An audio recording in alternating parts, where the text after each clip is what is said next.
Hey everybody, this is Phil Goldenberg. I'm here for another episode of Today I Learned. This week I picked a different, really different piece. I picked the 7th Legnani Caprice. So today I learned Legnani Caprice number 7. This is a really popular one, so I'm sure that a lot of you have already heard this one or are familiar with it. Maybe some of you even play it. So it'll give you a little bit of an insight on how I work. I've got this edition over here, the Chordal 36 Caprices by Legnani. If you don't know this piece, it's a great one. Alright, let's dive right in. Here's my first run through.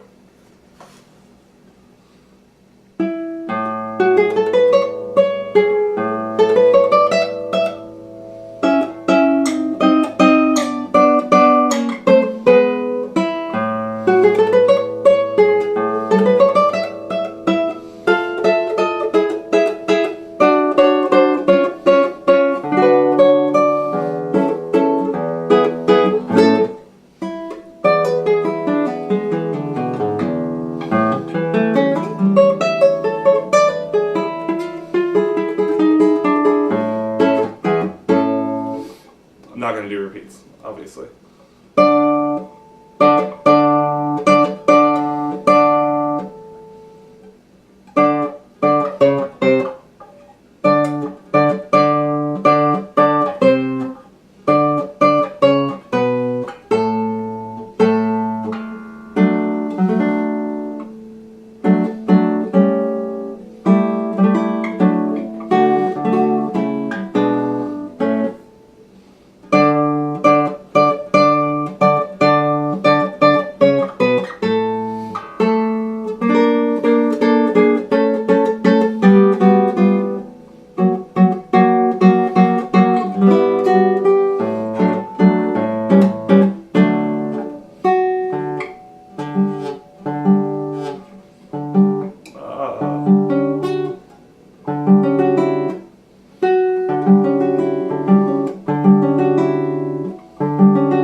That seems really magical.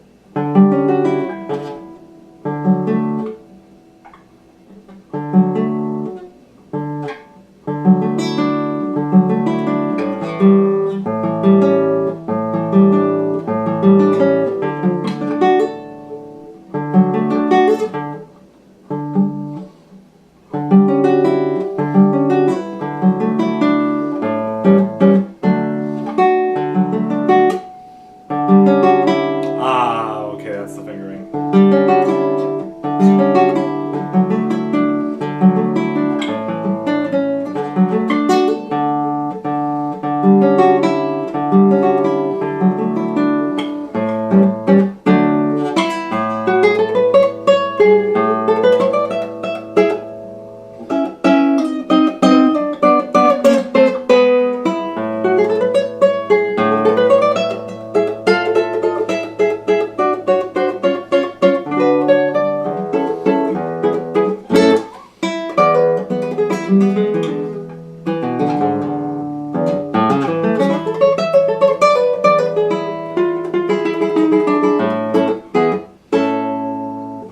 Okay, not too bad for a first run.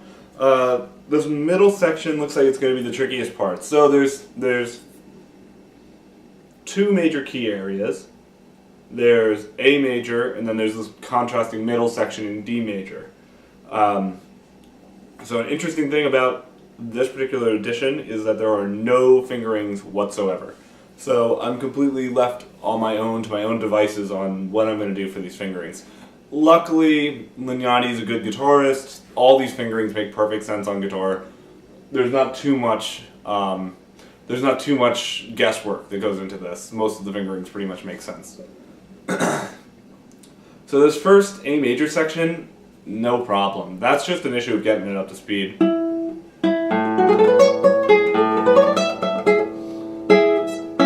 I keep forgetting that that's not a bar chord, that's this kind of a chord.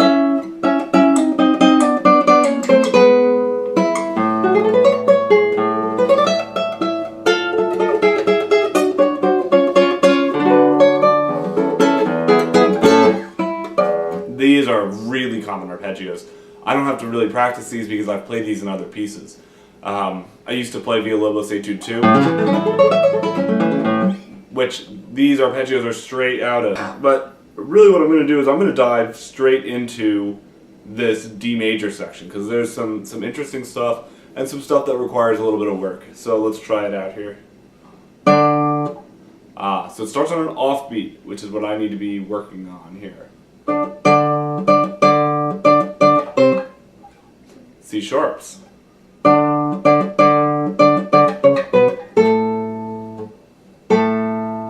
This is an uncomfortable fingering, but you gotta do what you gotta do.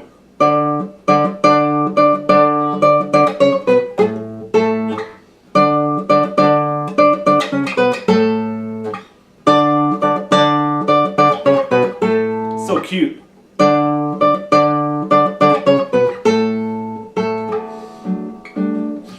And there's also a, there's no fingerings, but there is dynamics, which I'll take that charade any day. So, we got a fortissimo. Fortissimo!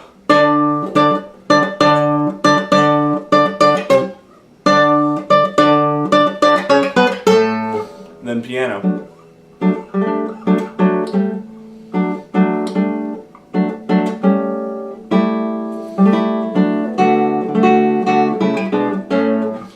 So, I didn't play that for piano. I played that however the hell I could get the notes. So let me now focus on the notes, and then I'm going to add that piano on top of it.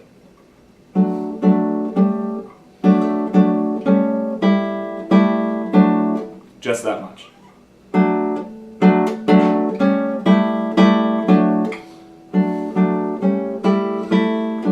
Oh, so nice. So pushing and insistent, little pulsing.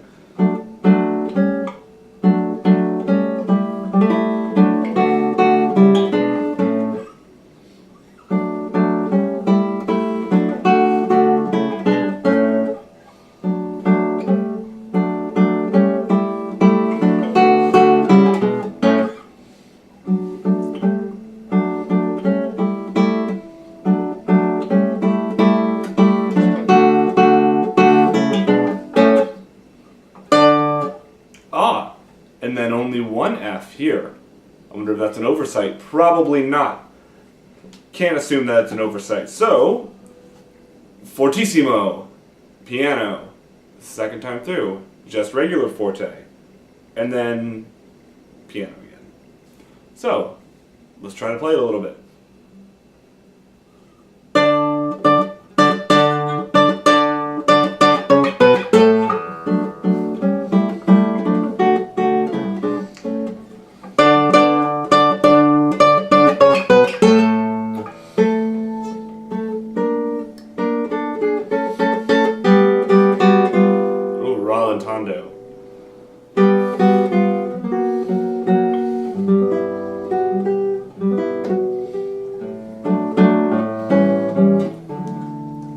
So a question about what a rallentando is.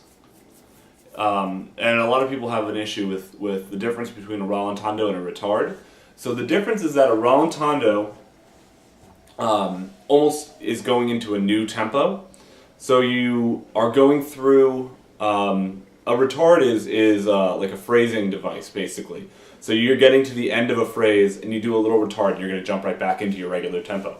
Where a rallentando, you're slowing down and you're going to stay in that slow tempo for, at least in this case, you're staying in it for 2 measures. But you're staying slow afterwards. It's a very slow. So let's check this out.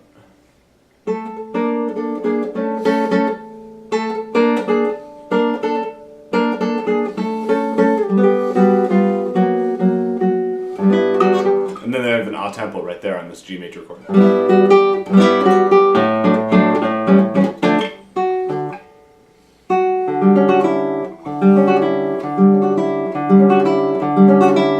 So that's a weird fingering. So what I'm doing is P-I-M-A-M. Boo-doo-doo-dee-ah.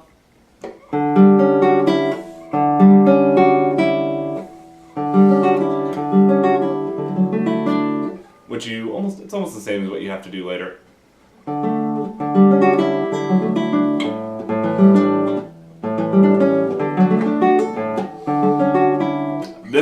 This is actually actually the hard part here.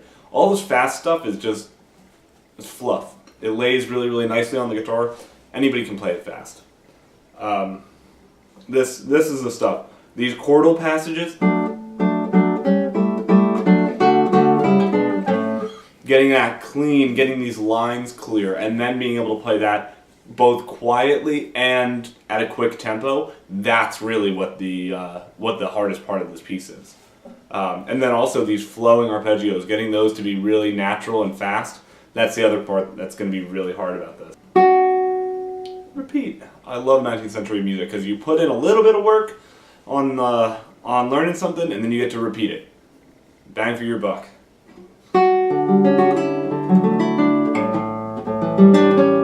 So there's a weird fingering. So what I'm doing is I'm trying to figure out a fingering because whoever the publisher is here or whoever the editor is at Chordal or Legnani himself didn't write in any fingerings.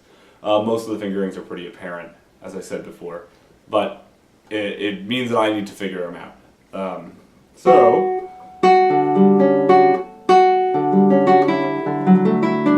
I'm deciding if I have to do a double thumb here, which I think I'm not going to do because it's not going to work when I get a little bit faster.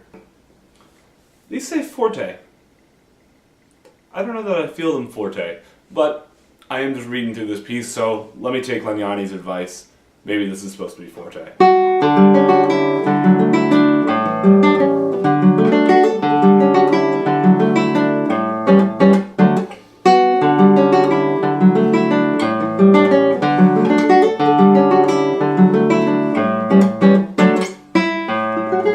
Oops.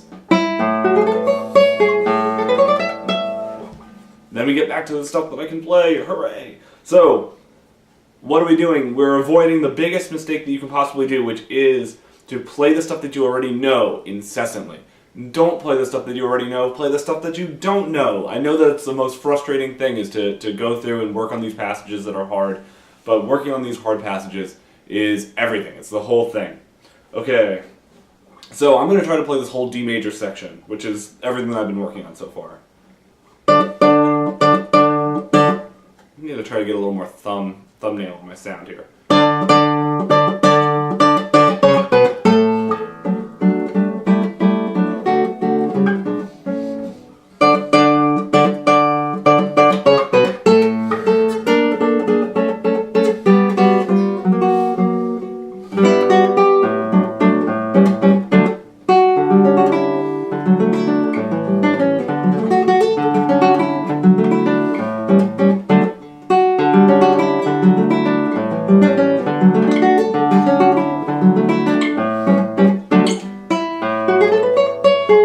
Not too bad. I can almost do it. Okay, I think I am ready to try to play this whole thing. So this piece has not been that difficult for me. So I think what I'm going to try to do is get it up to like a reasonable early performance tempo. So I have only been playing this piece for about 15 minutes. So what I'm going to probably do is take it at a conservative tempo first. I'm going to do a full run through at a conservative tempo, and then I'm going to crank the speed up. The other thing that's really good about doing long runs like this, especially once you feel like you pretty much have a little bit of a handle on it, is when you do these long runs, it's going to congeal in your head. So what happened to me in this run that I just botched 1 second ago is I forgot some stuff that I worked on earlier. This is probably a really familiar thing. So these long runs make it so that you don't have too much time to forget all this stuff. It keeps everything really fresh in your head, as opposed to the really focused practice that we were doing before. Okay, I'm going to try this run again, and I'm not going to botch it this time.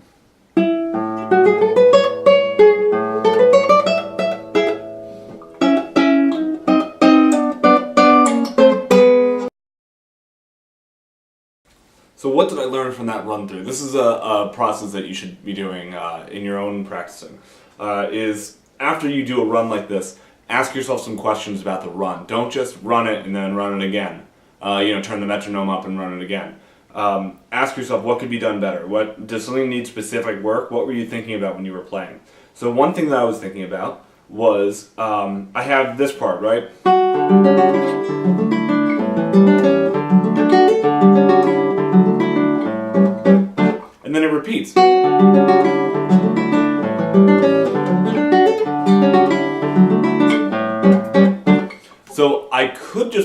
twice the exact same way, but that's really boring. Why would I want to do that? So he has forte written the first time, and then that's the last dynamic in the whole piece. So I'm thinking that Mr. Legnani is maybe a little bit negligent in writing in his dynamics here, or maybe he wanted me to figure it out. So I think I'm going to do it loud, then soft.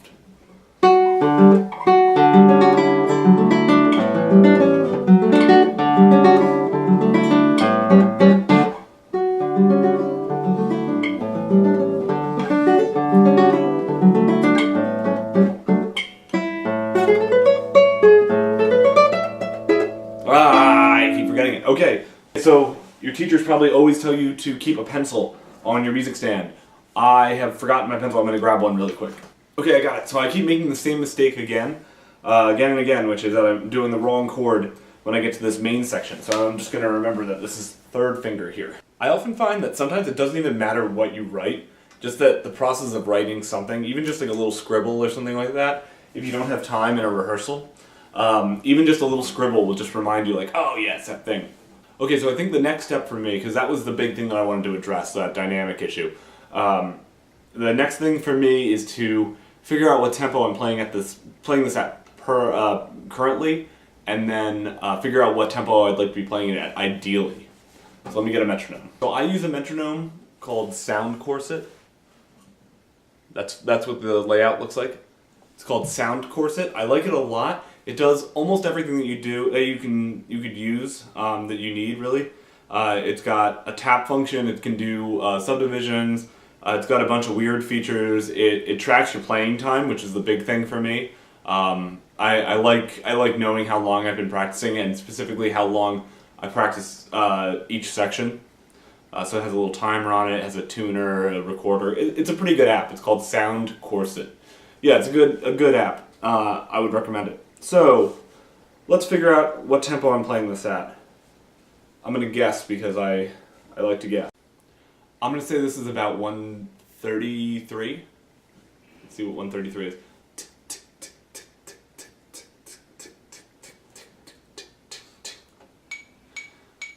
I was off. Not that far off, it was close, but I was fast.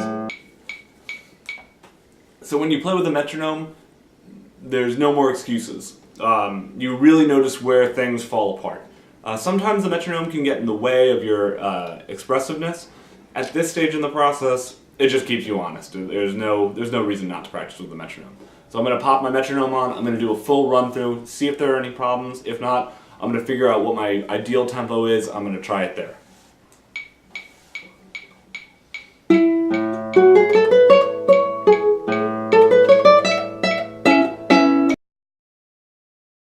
Is this run?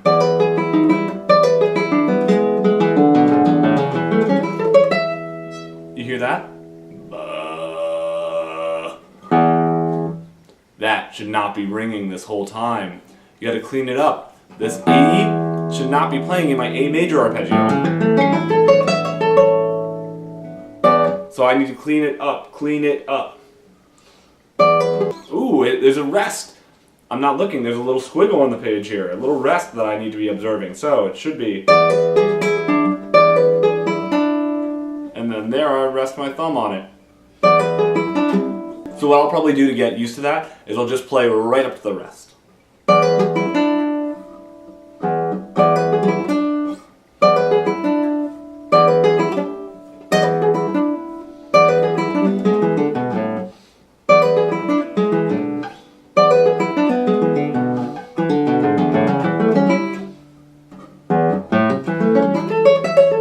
Alright, so this video is running a little bit long, so now I'm going to, that's my phone, I'm going to figure out my ideal tempo. So I'm going to think about this in 3, so I'm going to think about it in 1, I mean. Ta, ta, ta. This is a good tempo for today, so let me try it.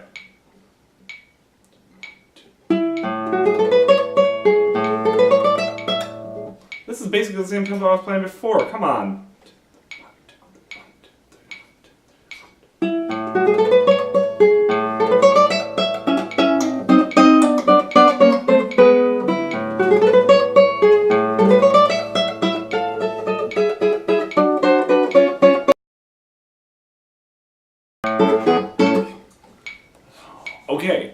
So, it feels like heavy lifting at that tempo. So I'm going to back it up just a little bit.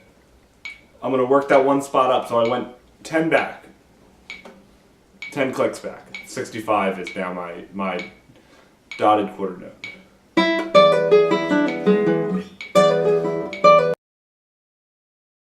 Okay, things are going well for me.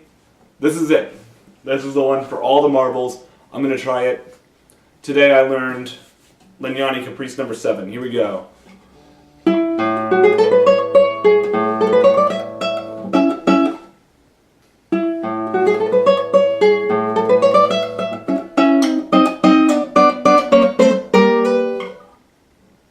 No mistakes.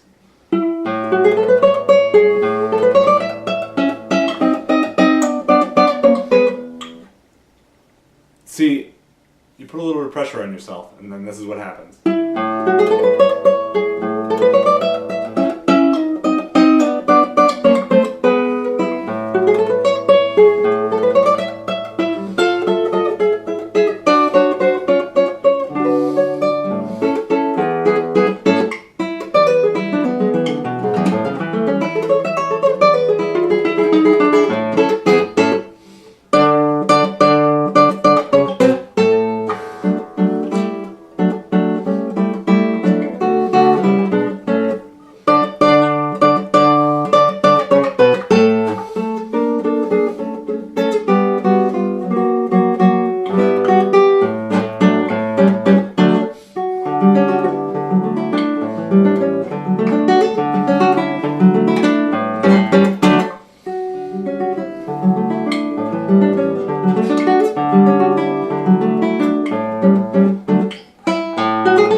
Okay, so that's that piece. I've pretty much figured it out. Obviously, I would keep working on this. I would memorize it, and I would, of course, add more nuance, better dynamics. There's a lot of nuance and cute little things that I could be doing that would really bring this piece to life. And of course, I would get it faster and cleaner. But for the most part, I learned this Legnani Caprice. All right, so thanks so much, guys, for watching and listening today. If you have any suggestions for what I could be doing better here, or explaining better, or any questions about how you're learning your pieces, leave them in the comments. And if you have any suggestions for pieces or songs or guitar solos that I should learn, just leave them in the comments as well. Go ahead and like and subscribe to me as well for more content. If you want more stuff like this, in addition to stuff like this, also stuff like just videos of me playing guitar pieces that I already know. Yeah, so that's that. Thanks so much for listening, guys. Later.